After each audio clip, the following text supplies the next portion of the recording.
Hello?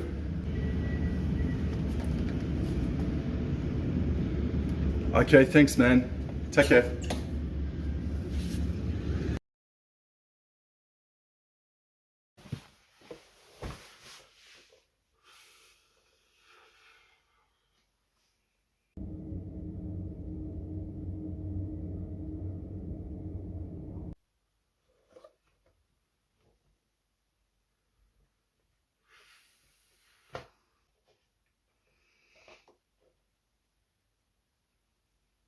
And Todd Payton, in his final round press conference, indicated that we're going to need someone to come in and teach them how to be mentally stronger and how to be physically better, defensively attacking everything. So they're half resetting. And this year was all for nothing. And if you look at season 2022, right now in the middle of September, Peter Hiku is coming. He can do some wonderful things at centre. We got Chad Townsend coming up to North Queensland on $850K a year for the next 3 years. It's going to stunt Tom Dearden, who I thought was becoming one of Cowboys' better players, and there's now going to be a new combination formed with Drinkwater and Townsend, which is going to take time. But it's been brought for professionalism. If Jason Taumalolo and Jake Granville and Kyle Felt and Valentine Holmes, who have won premierships, if they can't show what professionalism is all about, what's Chad Townsend going to do when he's been out of form for about 18 months now?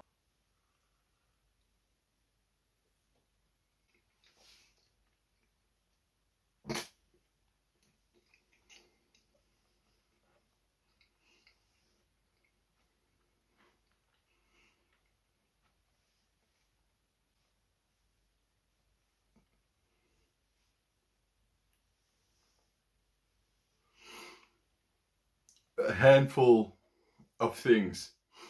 Number one, whoops. Number two, sorry.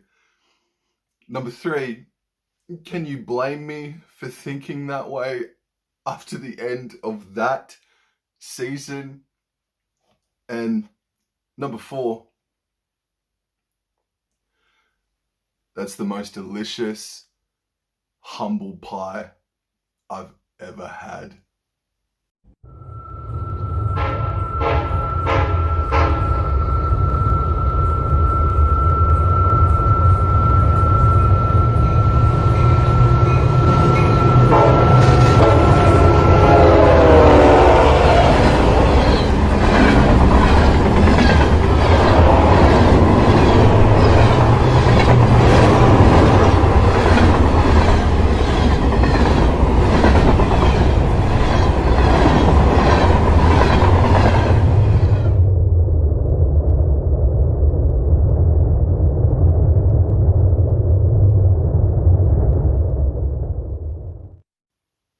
Howdy everyone, it's Sam. I hope you're doing really well. If you're new around here, I hope I can get you to consider liking the content and subscribing to the channel. And if you are a regular around these here parts, thank you very much for the continuous support. What a difference a year can make. Didn't the Cowboys do a complete 180 from their efforts based on 2021? Now what they did in 2022 was just, it was amazing, simply amazing. And I cannot wait to actually get stuck into this season review.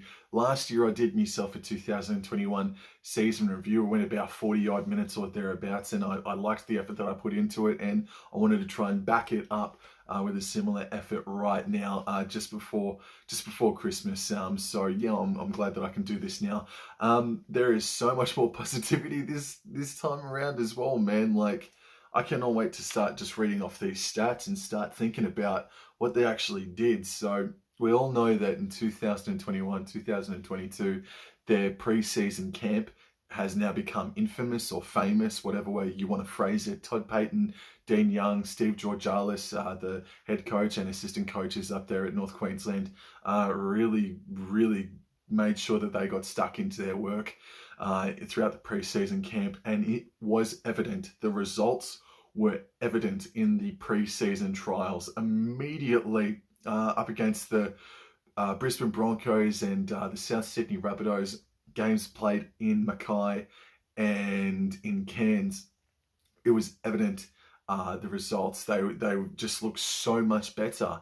And some people have said to me, oh, but how can you really see how much a team has improved just based off trial form? Bro, I've lived and breathed this friggin' club since the day I was friggin' born, just about. For club debuts, we had 5 club debutants in Chad Townsend, Peter Hiku, Jermaine Tanua-Brown, Luciano Leilua, and Brendan Elliott, who was picked up at the halfway point of 2021.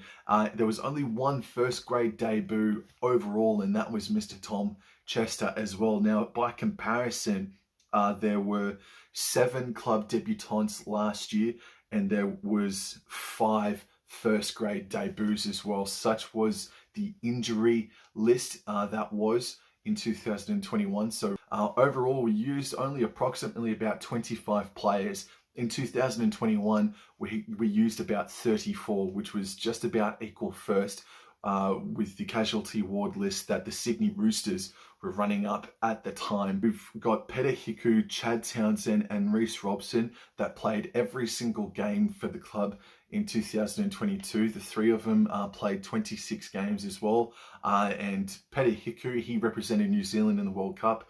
And I think even in the mid-season test, I might need to be corrected, against Tonga. And then Chad Townsend and Reece Robson were selected or had to be flown in as part of the New South Wales State of Origin camp as well, man. So speaking of State of Origin representation, there were 10 North Queensland Cowboys that represented in the State of Origin arena, which is so much more than what it was last year, man. And speaking of the World Cup just before, we had 7 Cowboys that represented the club or represented the country that plays for the Cowboys in the World Cup as well.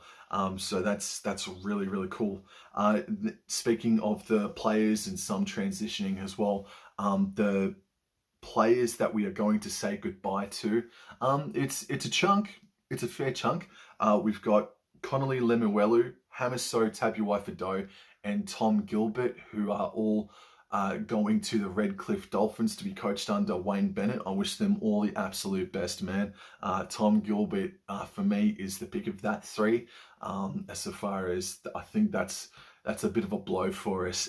Then we've got a further 3 players that are going to the same club that was under contract with the Cowboys, but now they're all going to the Gold Coast Titans. We've got Kane Bradley, Emery Pere, and that's it. So we just got the 2 there, sorry. So we've got Kane Bradley and Emery Pere that's shifting out to the Gold Coast Titans. Benjamin Condon has been picked up by the Manly Warringah Sea Eagles, and Dejan Arce shifted over to the New Zealand Warriors. There was a bit of humming and ahhing on whether or not he might be back or he might stay with the Warriors, but evidently he has been signed with the Parramatta Eels for 2023. Dejan Arce.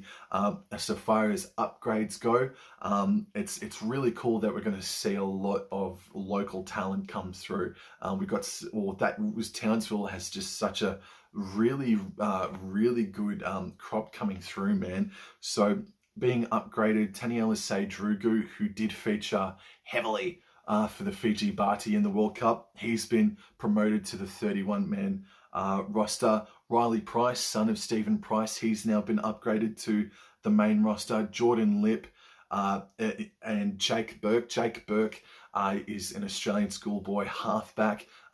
So if Chad Townsend goes down, look to him potentially. Now, Tom Chester as well.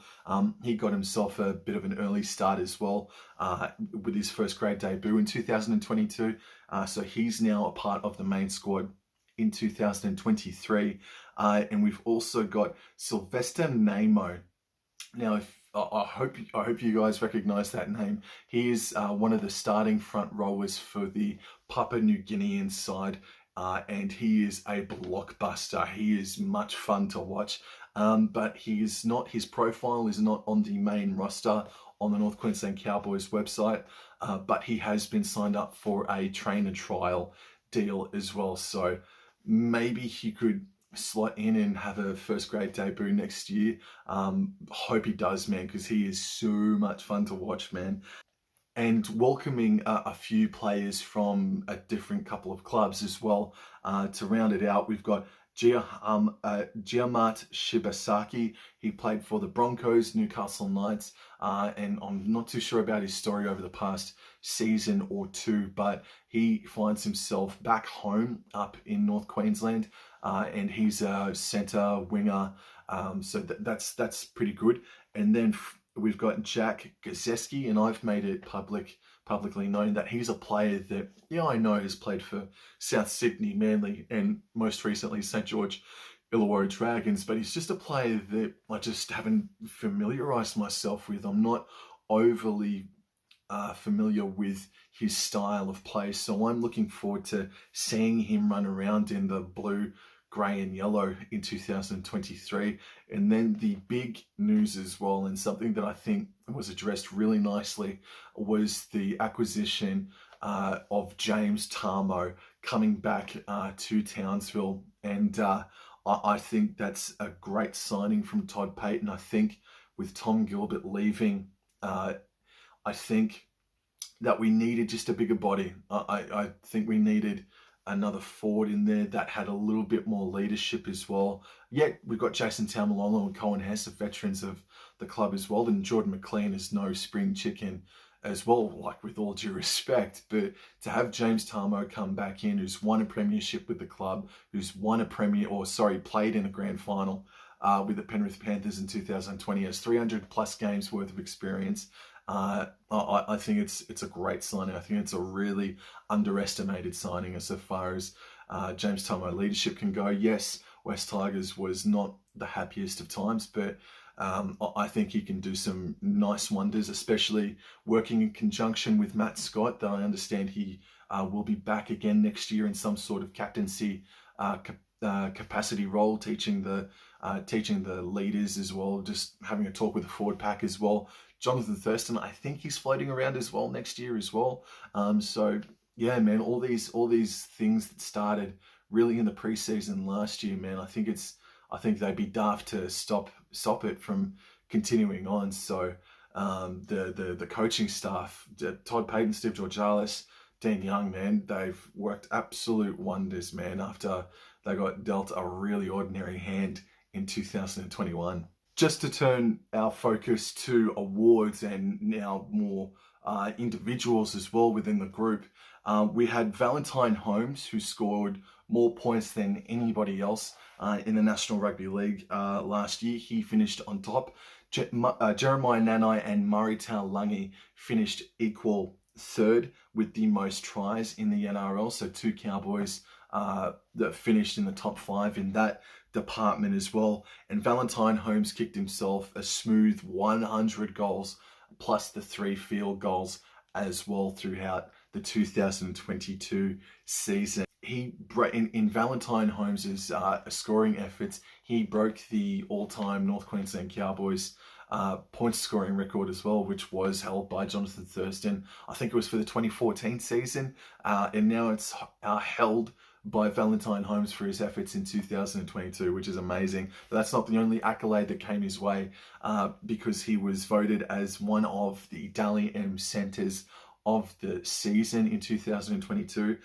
Jeremiah Nanai was the Dally M Rookie of the Year, and Todd Payten's efforts saw him get the gong just, I reckon, over Craig Fitzgibbon and Ivan Cleary to be the Dally M coach of 2022. And just a cheeky shout out to Scott Drinkwater, bro. Such was his marked improvement in 2022. I think he finished inside the top 10 for the overall Dally M count as well, or I think it's like top 5 even. He finished very, very cheekily high up on the Dally M point scoring ladder, but evidently, it was won handsomely by Nico Hines as well. But Scott Drinkwater, man, yeah, man, he finished with a flurry of points in the Dally M point scoring department as well. In 2021, the Cowboys were the 3rd most penalised side in the NRL. In 2022, they cut a lot of bullshit out and were the 8th most penalised side in the NRL in 2022. So much better discipline. Also, their missed tackles, their ineffective tackles were completely cut in half. They were just about the worst defensive unit in 2021, and they cut it all in half. And what really excites me about that is that while we're sitting about the eighth range defensively, there's so much room for improvement. Like, congratulations, man. Like, you guys got to be so proud of yourselves. I bet you are, for how much you guys improved defensively in 2022. And now it's all about evolving and improving and kicking some serious ass in 2023. Now, as far as tacklers that kick ass, Reece Robson, yeah, he finishes in the top 5 for most ineffective tackling, or for being the most ineffective tackler. But the bloke tackled his willy off in 2022. Reece Robson finished the season with 1,101 tackles, which is the third most in the National Rugby League this season. So forgive the bloke for not being as effective as he possibly could. I think that's this is one of them stats where stats are not everything, and so for him to be in the top 5 or top 3 for most ineffective tackler, don't read too much into it. Now, conversely to that, Scott Drinkwater in 2021, he finished the year with 92, which was the most missed tackles in 2021. In 2022, he is nowhere to be seen in the bottom 20, even the bottom 30 as well. No Cowboy finished inside the top 10 as well, which is outstanding, and I congratulate Scott Drinkwater so much. Yes, he was defending as a 5'8" the year prior, and he was playing as a fullback in 2022, so different positions, but he certainly found his home well and truly, and he's made it his own because he was upgraded with a nice contract as well. Unfortunately for Valentine Holmes, he finished 2021 as the player that had the most handling errors in the game, and Kyle Felt finished inside the top 5 as well. Guess what? They rectified that big time, and they did not feature inside the top 10, probably not even inside the top 20 as well, just off the top of the noggin as well, man. So there is something that is interesting to me as well, and it's something that I would like to see implemented more, and that's offloading. No Cowboy featured in the top 20 for offloads in 2022. Murray Taulagi finished just outside of that. I don't know, man. I've always been, I got brought up on Matty Bowen and Jonathan Thurston and Aaron Payne, Paul Rauhihi, shoveling off offloads. So that's how I got brought up on Cowboys footy. And just for the past 5 or so years, man, just offloading doesn't seem to be a part of the Cowboy way. And maybe that's something that they're going to improve upon. Maybe it's somewhere in the back pocket that they're going to really explore in 2023. But that's just something that I saw, and I thought maybe we could do with a few more offloads in 2023. The Cowboys finished equal first with Parramatta and Penrith, with most possession at 52%. So that's fantastic, and a real compliment to our set completions as well, because yeah, our ball handling the year prior was terrible. This season, at times, we were the best side as far as completion rates go, but overall we finished well inside the top 5 for best set completionists in the National Rugby League. Kudos to Chad Townsend, who kicked his willy off big time in 2022. Again, he played every single game for the North Queensland Cowboys, and Chad Townsend finished 5th for try assists with 20, and Chad Townsend finished 3rd for total kick meters with over 10,300 meters. Pete Hiku, a massive shout out must go to Pete Hiku as well. He finished inside the top 5 for the most runs overall, finished 6th for run meters overall. So he carried the ball the 4th most times out of anybody in the National Rugby League. And overall, the run meters, you look at Dylan Edwards, who finished on top of that stat. Pete Hiku finished 6th with 4,104, and Jason Taumalolo finished in 8th in the total run meters overall as well. So Peter Hickey and Chad Townsend, both of them were old heads, even though Peter Hickey is younger than I am, and that makes me feel so friggin' old. You got no idea. And both these two players were signed on for a really good reason by Todd Payton, and they paid him back royally. Thankfully, their bodies kept him in check, kept him in tune, and they absolutely killed it. They destroyed it for the Cowboys. They destroyed it for themselves in 2022, Chad Townsend and Peter Hickey, man. And so with all them stats being said, with all that positivity, what did our home record look like? In 2022, the boys went 9 wins and 5 losses. Unfortunately, one of them 5 losses was that preliminary final. And the overall record now stands at 17 wins and 19 losses. And if they got that bloody preliminary final win, we'd all be level set.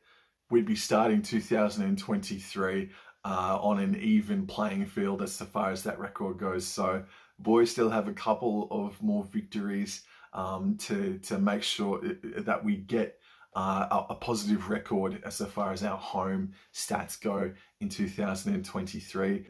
The NRLW North Queensland Cowboys side was given the green light to go ahead. Now, it is a completely different kettle of fish. It's a completely different discussion and YouTube video to be saved for another day about when is this draw going to be dropping, when are players going to be announced, when is the CBA going to be finalised, and we're only a few days out from Christmas and it hasn't been done yet. So it's disappointing. It's disappointing, but in any event, NRLW North Queensland Cowboys are coming, and so too will the content for that team and the players. I've said it once, I'll say it again.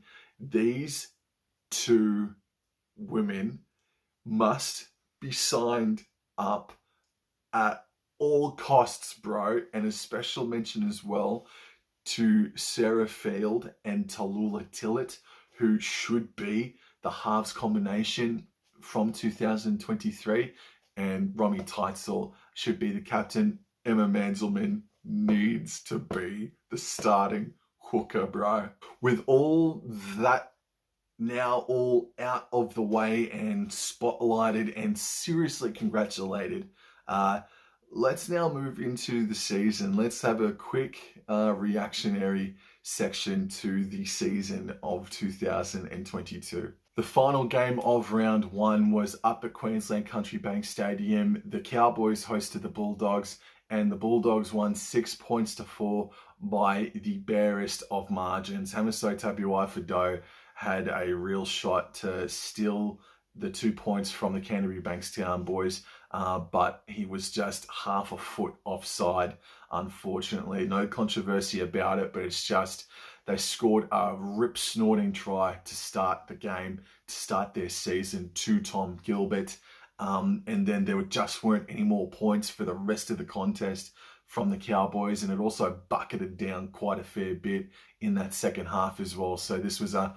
low-scoring affair. It was easily the worst game of round 1, unfortunately. And I sat back and went, oh my God. Cowboys backed it up again, luckily enough, with a second home game in a row to start the season. And they hosted the Canberra Raiders, and they won really nicely, 26 points to 6.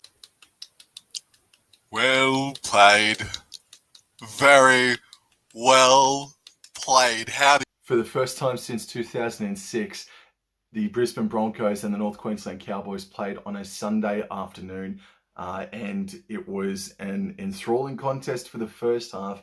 And then, as a North Queensland Cowboys supporter, it was Dream City in that second half. The Cowboys winning 38 points to 12. Everyone, it's Sam.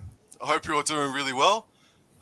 If you're new around here, I hope I can get you to consider liking the content and subscribing to the channel. And if you are a regular around these here parts, thank you very much for the continuous support. Ladies and gentlemen, would you please give a warm round of applause to a man that's putting his identity out there, Mr. Ben Cox. Hello, good sir. How you going? Are we coming in loud and clear?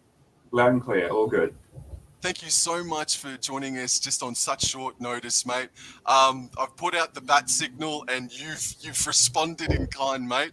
And then 1 week later, the Cowboys and myself got a dose of reality when the Sydney Roosters travelled up to Townsville to take on the Cowboys, and they beat the boys 28 points to 4. And in the week leading up to, Trent Robinson contracted COVID, and the Sydney Roosters looked like that the loss that they suffered at the hands of the South Sydney Rabbitohs, all the now question marks on their credentials, without their head coach travelling up with them to Queensland, they looked angry. They looked ready to be disrespectful and nasty from the outset, bro. Joey Manu, James Tedesco, they had games to remember, bro. You know what Cowboys used to eat back in the olden days, Bundy chick? They used to have to round up some old chickens and roosters to eat for bloody dinner. Hey, what do you reckon about that? Sam, you're an idiot. Round 5, one of the better games of the year. Not my top 20, but close to. The Cowboys played in Redcliffe for the first time in their history, but they unfortunately went down to the New Zealand Warriors 25 points to 24. And I look back at this game and I still wondered to myself, we looked so much better than the Warriors throughout most of this contest. It's not even funny, but things were just, the machine was still rusty. It was still trying to work itself out, and there was a stage there where someone had to just kick a friggin' field goal, but it just didn't friggin' happen. Round 6, everybody knows that this game holds a special place in my heart, and the Cowboys, they travelled down to Canberra on a Thursday night, Easter Thursday more specifically, and that first half, oh man, oh my goodness, not good. It was 12-0 at halftime, and this match is where the Cowboys season changed. Now, you could probably look to a game against the Melbourne Storm and say the same thing, but in my opinion, this round 6 match, the boys were down at halftime 12-0. They came out through Hylam Lukey, scored a try inside the first 5 or 6 minutes. Then Valentine Holmes just sprinted onto a rainbow ball by Petty Hiku and scored right underneath the black dot. And then Chad Townsend put in a grubber kick for Jeremiah Nanai.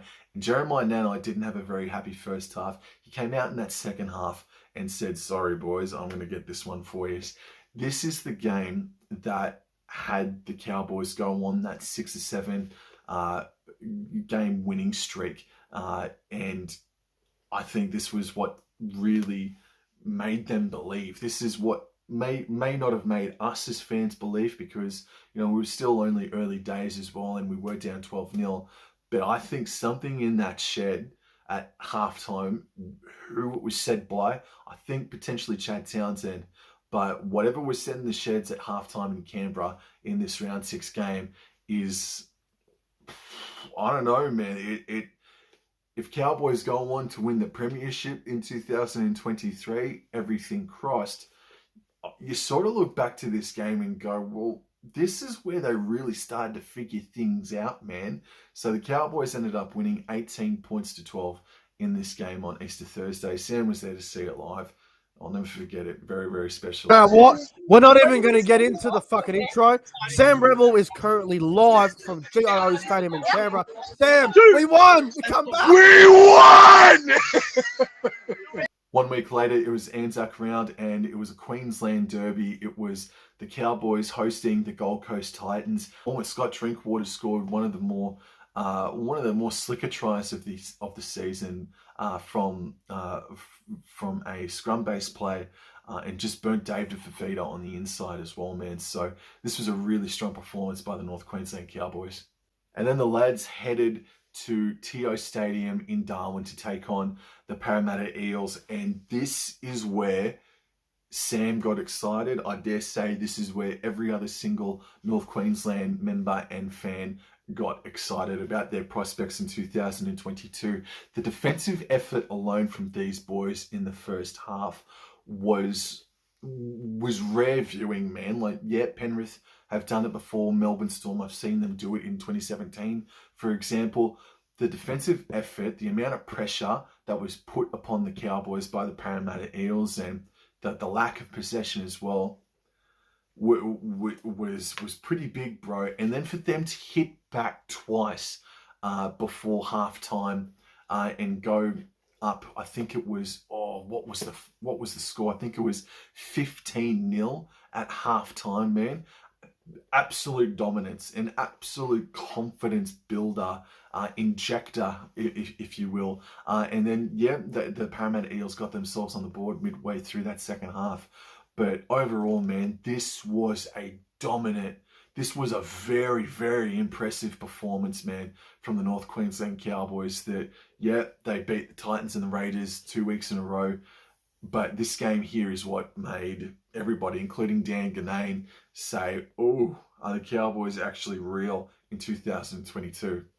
And then the Newcastle Knights came to town and wanted to dispel those thoughts pretty quickly, because the Newcastle Knights were up at halftime. And at halftime, man, I sat there and went, nah, this is not good. We should not be down. And I thought it was a danger game as well, bro. The Knights, they didn't look too bad, bro, but the Cowboys came out of the sheds in that second half, and they belted the Newcastle Knights.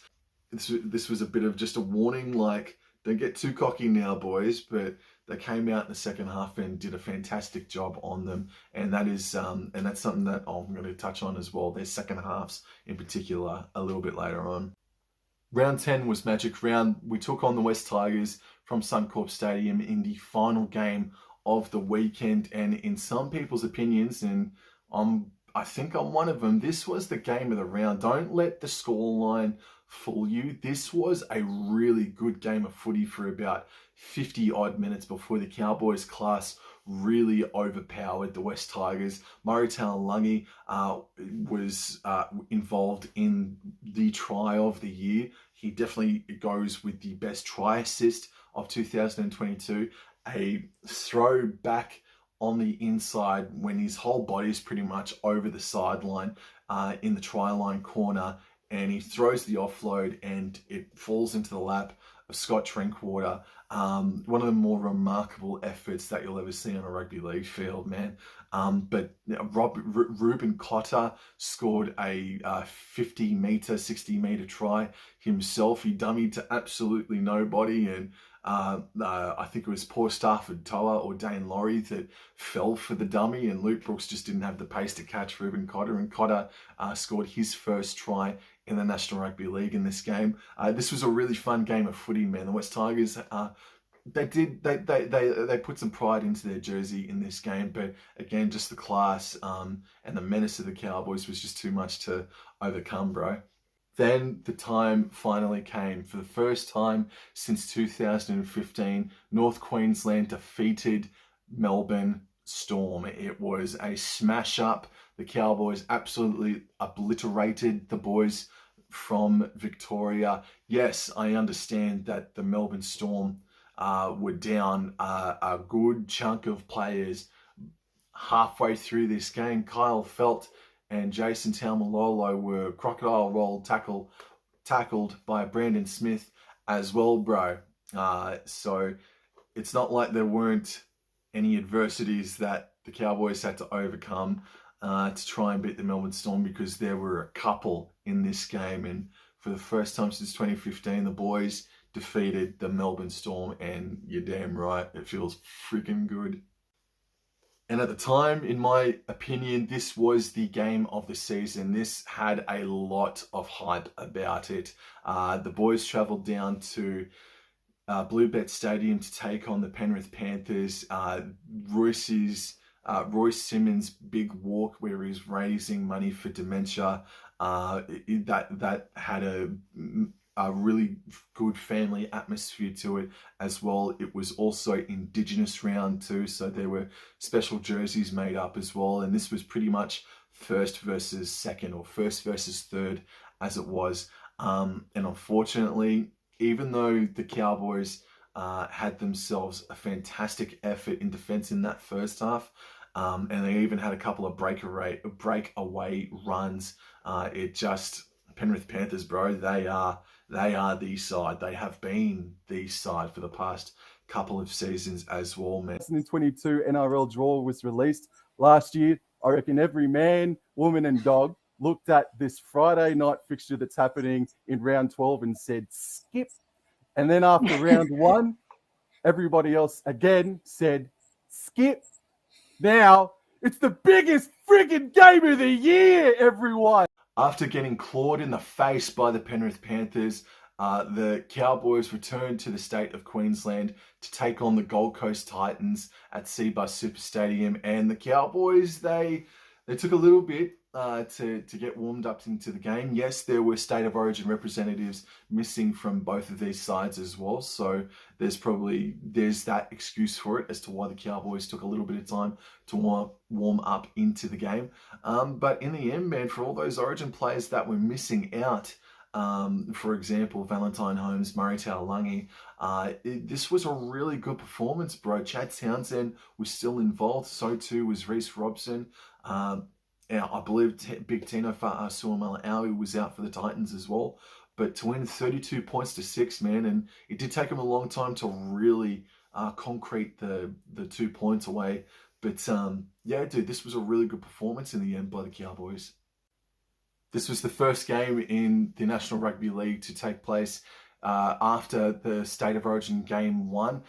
And it was a pretty comfortable victory all in all to the Cowboys, winning 31 points to 12. It's one of the highlights of this was when I think there was about 35 or 40 odd Tongan Cowboys supporters that were high up in the stands, and you could hear them singing for Jason Taumalolo, for their country of Mate Ma'a Tonga. So that was the highlight of this fixture. Yeah, not a whole lot to be said. Their first half was the more impressive than the second half, which was a bit of a form reversal because the Cowboys in 2022, they were renowned for their second half improvements. They just skyrocketed in their second halves, but it was a form reversal. But yeah, this was just a very comfortable, really good 13 plus points victory to the Cowboys. And for weeks and weeks and weeks, there were so many news articles that came out about, oh, the Cowboys can't win in Sydney, they can't win in New South Wales. And well, they travelled down to Canberra and got the victory only about a month or so ago, and they have travelled to Suncorp twice and got the dub. So they travelled down to Four Pines Park and defeated the Manly Sea Eagles 28 points to 26 in Sydney. Suck on them apples, bro. And this was one of the games of the season. This was such a competitive game, man. My reaction to it is in the link in the description box below. I went absolutely berserk, man. They scored 40 points for the first time in club history on the Brisbane Broncos. And yes, they did allow 26 points to be put on them, but in the end, a win's a win, dub is dub. And they got the 2 points against the Brisbane Broncos. And look, to be perfectly honest with you, man, I think from the outset that, yeah, they were going to score points, Broncos, but I felt comfortable. I felt really confident that the boys were going to get it from the outset, bro. I felt very confident, and that's something I haven't been able to feel about the Cowboys in recent years, man. So to watch a Queensland derby and say, boys have got this early on, good viewing. The boys had themselves a bye, and then they took on the Cronulla Sutherland Sharks a couple of nights after State of Origin, and these two sides were affected by State of Origin, more so the North Queensland Cowboys. I think the Sharks were only missing 1 or 2 players, and the Cowboys were missing, I think, 4 or 5 State of Origin representatives in this game. So you look at the scoreline, the Sharks came up to Townsville, they defeated us 26 points to 12. But there was a period there, man, where the Cowboys looked the better side. There was a period there where the Cowboys looked like that they were coming back strong, bro. And I think there might have been a controversial call that didn't go our way. I think there was, or something like that. But yeah, man, I look at this game and go, dude, the Sharks were at 80% full strength, and the Cowboys were at 60% full strength. They had a good effort, but Jesse Ramian decided to have himself a fairly large night out at the office, man. Round 19, the Cowboys defeated the Tigers 27 points to 26. Not a whole lot happened in this game. Round 20, the Cowboys travelled down to Cogra, back down to Sydney, and got another victory in the Blue State. The Cowboys winning 34 points to 8 in Cogra for the first time since, I think it was 1998, or for the first time since the mid to late 1990s, man. Not much to be said here. This was a really good performance by the boys. This was a tricky game, man. For the first time ever, Bundaberg hosted a National Rugby League first grade game, and the Cowboys took on the Canterbury Bankstown Bulldogs from Salter Oval. And this was the part of the season where the Bulldogs were in pretty good touch, man. They were a side where you didn't want to take them on, to be perfectly honest with you. And the Cowboys, bro, they had to deal with a fair bit of wind. They had to deal with a fair bit of luck that the Bulldogs were getting, not because of the referees, but just the wind, man. It was creating all sorts of bloody havoc, and Matt Burton was putting up bombs that were taller than the bloody Eiffel Tower. But the Cowboys defensively, bro, they did come out in that second half and produced another good second half performance. And yeah, man, this was a tricky game, bro, and it could have very easily fallen the way of the Bulldogs. But thank goodness that the Cowboys, they were a different model. They were a different version to the one that they presented in 2021.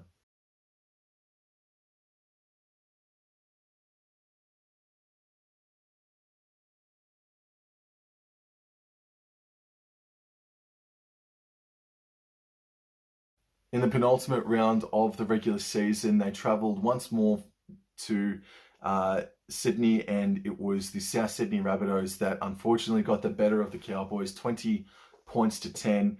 And this was just an ugly game of footy, man. This wasn't...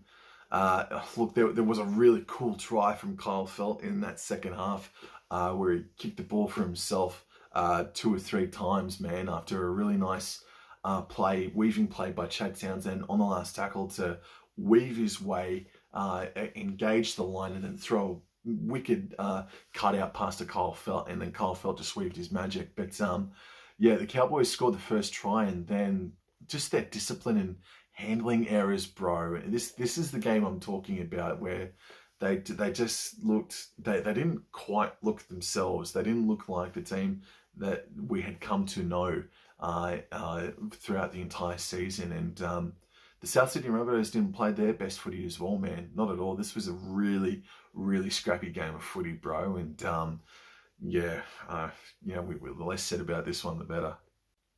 And then in the final game, or in the final regular season match, the Cowboys hosted the Penrith Panthers, third string side.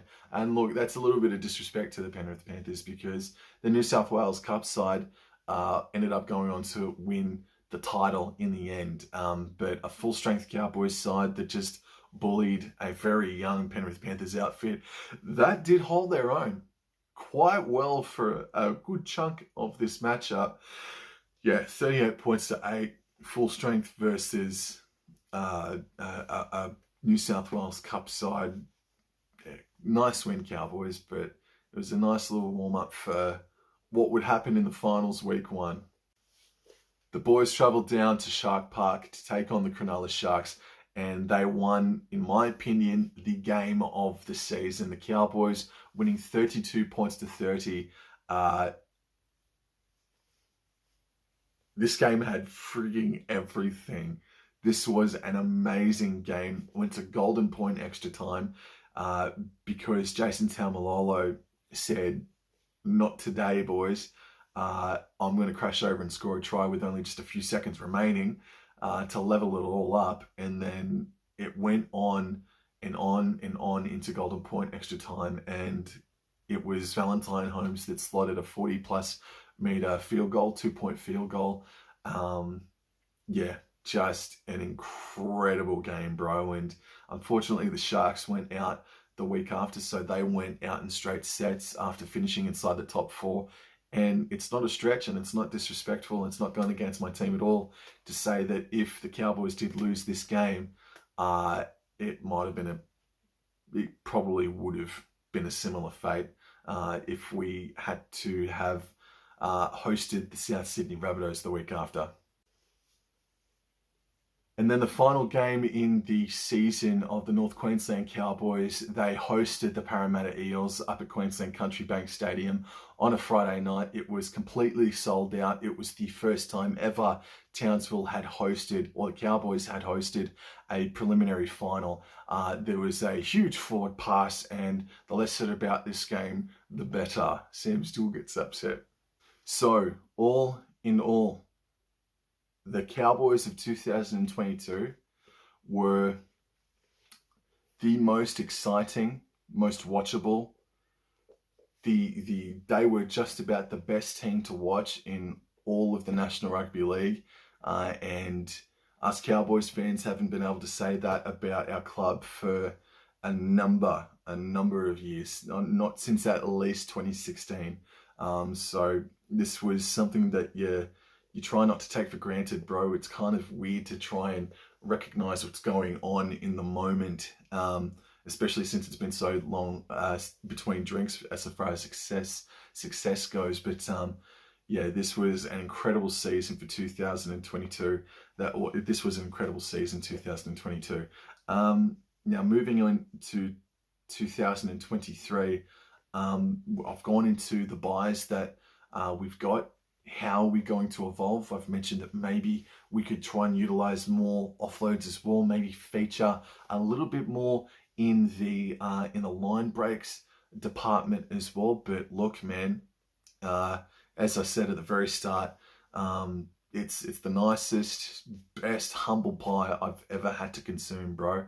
There is history to suggest that the Cowboys could miss finals. The same could be said about the Cronulla Sutherland Sharks, but it is all in the hands of the boys inside that inner sanctum. All us fans can do is support them on as loudly and as proudly as we possibly can, and just tell them and remind them that you guys got this. You guys got this. You got the game plan in 2022. And it took you a couple of weeks to get going, but at halftime in round 6, you guys got it. You guys did it. And I can't wait to see how you guys improve. And there's always room for improvement. I can't wait to see how you guys evolve. And that's the most important thing. You can always improve, but it's all about evolving, changing things up a little bit. So that's what I mean about maybe implementing more of an offloading game or something like that. Hell, I'm not a coach, but I'm just trying to throw out positive things about the boys because they absolutely deserve it. And look, let alone that, a massive congratulations to everyone involved there for their work around the community. For me, still, yeah, sure, maybe a little bit biased, but I think the work that they do in and around the community, going as far up as Cairns, going as far west as Mount Isa, doing all they do in North Queensland, bro. I think they're the best club as far as work in the community goes, bro. I think they're just simply outstanding. So guys, that's it for the Cowboys 2022 season review. I really hope you enjoyed it. I hope it's just a really good podcast that you guys can listen to for an hour or so over the next couple of weeks through the silly season. There is so much to look forward to next year, man. Yeah, the footy's back, but the Cowboys, can they go one better? Hell yeah, they can. And the Cowboys NRLW side is coming in. Yeah, there's so much to look forward to and be excited about if you're a North Queensland Cowboys fan. So thank you everybody for the continuous support in 2022. It's been a really cool year for this channel, and it's only I'm only 18 months or only a year and a half into this YouTube thing. So yeah, let's see how we can evolve now that I am officially a Queenslander. That's so crazy to say, bro. And the heat is kicking my ass. Anyway, have a very Merry Christmas. Have a Happy New Year. And I'll see you guys in the next video. Hopefully it's before 2023 enters. If not, I'll see you guys in the new year. Adios.